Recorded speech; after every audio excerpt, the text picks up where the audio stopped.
son ami raconte. Je suis arrivé avec Rémi vers 16h sur place. On voyait déjà au loin la fumée. Car à cette heure-là, à plus d'1 kilomètre de cette prairie, sur la zone de travaux, deux groupes se préparent à l'affrontement. D'un côté, les gendarmes mobiles se positionnent. De l'autre, des dizaines d'opposants sur la colline. Notre camion par ici! Il est environ 16h30. La guérilla commence. Sur cette vidéo amateur tournée par un collectif anarchiste, on distingue les premiers projectiles.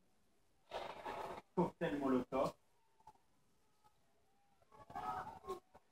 et grenades lacrymogènes tombent au même moment.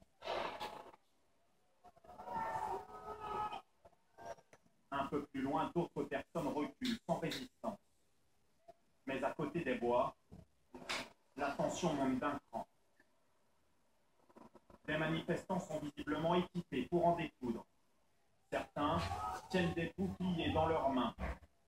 Ils sont cagoulés et lancent en continu des projectiles ramassés dans ce sac notamment. Soudain, une grenade explose. Au ralenti, on peut voir un homme qui semble déjà blessé. Il est évacué par d'autres manifestants. Vous allez avoir 2 ou 3 morts, on va parler de vous, et puis ça va repartir pareil, et un jour un politique va dire on arrête tout.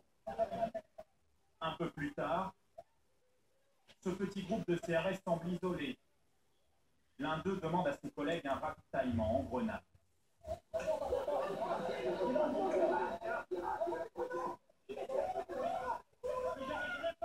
Et la situation dégénère à nouveau.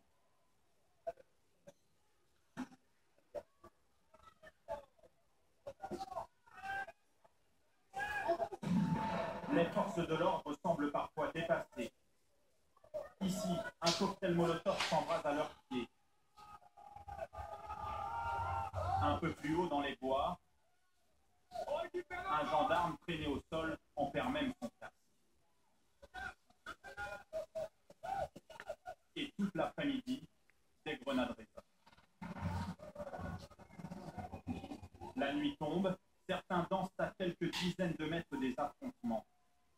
Rémi Fraisse, lui, est resté à l'écart selon ses proches. Ce n'est qu'après 1h30 du matin qu'il rejoint les plus agités. Je l'ai vu partir d'un coup en criant « Allez, faut y aller !» Il n'avait rien pour se protéger. Il n'a pas mesuré ce qu'il attendait.